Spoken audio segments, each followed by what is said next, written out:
श्री राम। बहुत बहुत स्वागत है आपका आपके अपने YouTube चैनल मानस ज्योतिष ज्ञान में। मैं हूं आपके साथ आचार्य राज मिश्रा।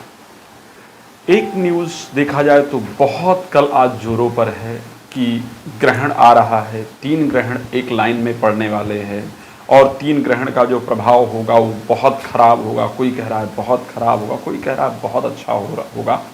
तीनों ग्रहण को लेकर के एक तो 21 जून को हम सभी लोग जानते हैं, दूसरे ग्रहण की विवेचना की जा रही है कि 5 और 6 जून को पड़ेगा। उसके बाद जुलाई को लेकर के भी ग्रहण की बात की जा रही है कि जो जुलाई में भी जो है 5 जुलाई को ग्रहण पड़ेगा। ये तीनों ग्रहण एक लाइन से पड़ने वाले हैं तो इसका बहुत नुकसान होगा या बहुत सारी ऐसी चर्चाएं की जा रही हैं। मैं आप सबको एक जानकारी देना चाहता हूँ। विक्रम संवत 2077 में सिर्फ 2 ही ग्रहण पड़ना है, यानी 2020 और 21 में सिर्फ 2 ही ग्रहण पड़ना है। आज हमारे धर्म को लोगों ने अपने फायदे के लिए इस्तेमाल करते करते इतना खराब कर दिया है कि जो पब्लिक है वो अनभिज्ञ है, उसको समझ नहीं आता है क्या है और क्या सही है क्या गलत है। आज कुछ टीवी चैनल्स को भी अगर उठा करके देखा जाए या सोशल मीडिया को उठा करके देखा जाए तो जानकारी होती नहीं, और कुछ हमारे पंडित, कुछ हमारे ज्योतिषी जिनको बहुत कम जानकारी होती है धर्म के विषय की। बहुत सारे लोग हैं जिनको तो पंचांग तक देखना नहीं आता है, लेकिन वो सोशल मीडिया से चीज़ें उठा करके और लोगों को फैला दिया करते हैं ये ग्रहण आने वाला है, इसका ये रिजल्ट होने वाला है। मैं सबसे पहले आप सबको एक चीज़ क्लियर करना चाहता हूँ कि सिर्फ 21 जून को ही ग्रहण है। इस चीज़ को ध्यान रखिएगा। जो 5 और 6 जून की बात की जा रही है कि 5-6 जून को ग्रहण पड़ने वाला है, वाकई में 5 और 6 जून को कोई ग्रहण नहीं है। 5 जुलाई को भी किसी प्रकार का कोई ग्रहण नहीं है। उसका किसी प्रकार सूतक इत्यादि पालन करने का या गर्भवती महिलाओं का ध्यान रखने का या किसी प्रकार की जो धार्मिक नियम हम फॉलो करते हैं उन नियमों को फॉलो करने की आवश्यकता नहीं है।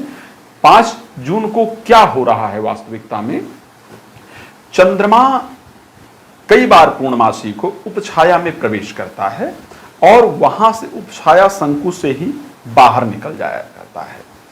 इस समय पर सिर्फ चंद्रमा धुंधला होता है, काला नहीं पड़ता है। इसको कभी भी ग्रहण की संज्ञा नहीं दी जाती है। इसको उपछाया ग्रहण की संज्ञा, उपछाया की संज्ञा दी जाती है। तो इस प्रकार की चीजों को कभी भी न इसका कोई धार्मिक प्रभाव हमारे जीवन में पड़ता है, न किसी प्रकार का और कोई प्रभाव हमारे जीवन में पड़ता है, न ग्रह के अकॉर्डिंग हमारे जीवन में कोई प्रभाव पड़ता है। तो हमें इन चीज़ों पर ध्यान देने की आवश्यकता नहीं होती है। तो ऐसे बहुत सारे लोगों ने भ्रांति फैला रखी है कि नहीं 5-6 जून को ग्रहण है, जिस कारण से आपको ये ध्यान रखना है, ऐसा घटित होगा, वैसा घटित होगा, ये नुकसान होगा, वो नुकसान होगा। तो मैं कहना चाहूँगा किसी प्रकार का नुकसान नहीं होगा। 5-6 जून को सिर्फ चंद्रमा उपछाया में, धरती के उपछाया में प्रवेश करेगा और धुंधला होकर के वहीं से बाहर निकल जाया करेगा, जिसका हमारे जीवन पर प्रभाव नहीं पड़ेगा। क्या समय होगा इसके उपछाया में प्रवेश करने का, मैं उसको आप लोगों को जरूर एक बार बता दूं। आपको बता दूं, रात को 5 तारीख को रात को 11:16 पर यह प्रवेश करेगा उपछाया में और 2:34 पर, ध्यान रखिए 2:34 पर से ये उपछाया से बाहर आ जाएगा। तो इस कारण से मुझे लगता है इसको लेकर के हमें किसी प्रकार परेशान होने की आवश्यकता नहीं है। भारत के साथ साथ या यूरोप के अधिकतम देशों में, एशिया में, ऑस्ट्रेलिया, अफ्रीका, दक्षिणी पश्चिमी, दक्षिणी अमेरिका, ब्राजील, अर्जेंटीना, प्रशांत हिंद महासागर इत्यादि में इसका जो प्रभाव है, जो इसका हल्का धुंधलापन है वो दिखेगा। इसको कोई देख नहीं सकता है क्योंकि ये हमारी आंखों से दिखाई इत्यादि नहीं देता है। तो ना तो ये दिखेगा, न इसका कोई नेगेटिव या पॉजिटिव इम्पैक्ट हमारे ऊपर पड़ेगा, न किसी प्रकार का जो हम साधारण ग्रहण में काम करते हैं कि हमें भोजन में गंगा जल, तुलसी पत्ता इत्यादि या कुशा इत्यादि डाल के रखना पड़ता है, या गर्भवती महिलाओं को सोना इत्यादि नहीं होता है, जागते हुए रहना होता है। जो ये सारी प्रक्रिया है उस प्रक्रिया को फॉलो करने की आवश्यकता बिल्कुल भी नहीं है। हमने जो 21 जून का चंद्र ग्रहण, 21 जून का जो ग्रहण पड़ने वाला है, सूर्य ग्रहण पड़ने वाला है, क्षमा चाहूँगा, सूर्य ग्रहण को लेकर के पूरी विस्तार से जानकारी आपको प्रोवाइड कराई हमारे ही YouTube चैनल पर। 21 तारीख का जो सूर्य ग्रहण है, 21 जून का जो सूर्य ग्रहण है, उसको लेकर के विस्तृत जानकारी डली हुई है।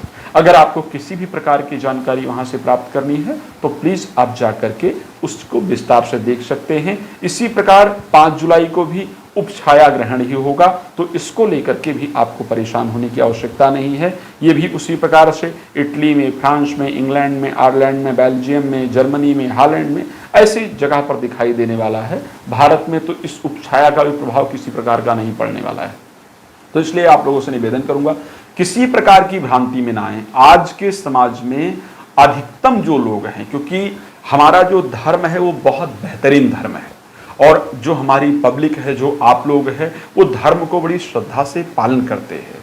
इस चीज को देखते हुए कि हिंदुओं में श्रद्धा बहुत बड़ी है, लोग बड़ी श्रद्धा से इस धर्म को अपनाते हैं, इसलिए कुछ लोगों ने हमारे धर्म को एज ए व्यवसाय प्रारंभ कर दिया है और वो सिर्फ लोगों को पैसा लेने का काम करते हैं। वास्तविक नॉलेज ना होने के बाद भी लोगों से सिर्फ धन हरण करने का काम करते हैं, जिस कारण से लोगों का विश्वास उठता है। तो आप लोगों से निवेदन करूंगा, कभी भी किसी पंडित जी के पास, किसी गुरु के पास, किसी ज्योतिषी के पास, किसी मार्गदर्शक के पास जाने से पहले उनसे बात करें, उनको जानें, उनको समझें, उनको परखें, उसके बाद जो है वो उनके साथ आप कनेक्ट हों, ताकि आपका धर्म से विश्वास ना उठे। जो हमारा ज्योतिष एक बहुत बेहतरीन चीज है, जो हमारे जीवन को बनाने का सबसे बेहतरीन तरीका है, उसको शायद हम लोग आगे बढ़ाते रहें और आप लोगों का विश्वास बना रहे। ऐसे बहुत लोग हैं जो मानस ज्योतिष संस्थान से जुड़े हुए हैं, सालों से जुड़े हुए हैं, जिनके जीवन में आज बहुत सुंदर परिवर्तन आया है। जो लोग बहुत जगह से भटक चुके थे, जिन लोगों को बहुत जगह से निराशा हाथ लगी थी, ऐसे लोग जिनका ज्योतिष से पूरी तरह से विश्वास खत्म हो गया था, हमने उनके विश्वास को वापस लाने का प्रयास किया है। और आज हम भगवान राम के बहुत धन्यवाद करते हैं, भगवान राम का, और हम श्री रामचरितमानस गोस्वामी तुलसीदास जी का बहुत धन्यवाद करते हैं कि इस ग्रंथ के माध्यम से हमने लोगों के जीवन को परिवर्तित करने का प्रयास किया है। तो मैं आप लोगों से प्रार्थना करूंगा, प्लीज जो सच्चा है उसी चीज को स्वीकार करें, किसी भ्रांति में ना पड़े।